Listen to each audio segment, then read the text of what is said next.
The counteroffer on this transaction was super interesting. And there's a saying that says if you talk too much, you might say too much. And that's what I think the listing agent did in this case. And I'm a loan officer. I help people get mortgages to buy houses. So my buyer is offering 600,000 on this house, loves the house. He has really good credit, he has really good income. He has the cash to do the transaction, but it was going to use almost all his cash. So they decide to offer 600, the list price, and ask for 2% seller help, $12,000. The reason why they thought they could do this is the house had been on the market over 30 days and it was just sitting there. So when the seller and the listing agent get this offer, they counteroffer. So now I'm on the phone with my buyer and his agent. And the counteroffer is we'll accept the 600, but we will only give you 1% seller help, 6,000.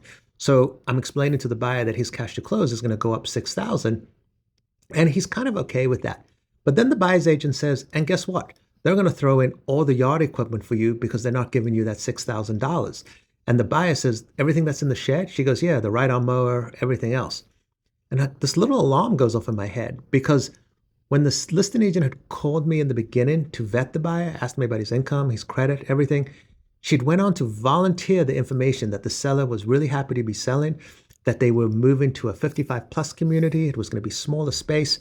But the major advantage of this new place was they wouldn't have to do any exterior yard work.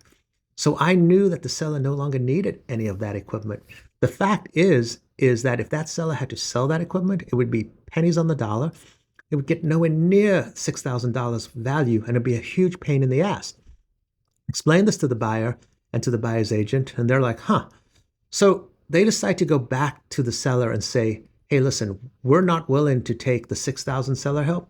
We will be willing to take 11,000 seller help, $1,000 reduction. And that $1,000 reduction will allow your seller to leave all the yard equipment there and the value of what we think it would be if they had to sell it. Now, they might have been able to sell it for more, maybe not, but I know it would have been difficult to sell that in a timely way.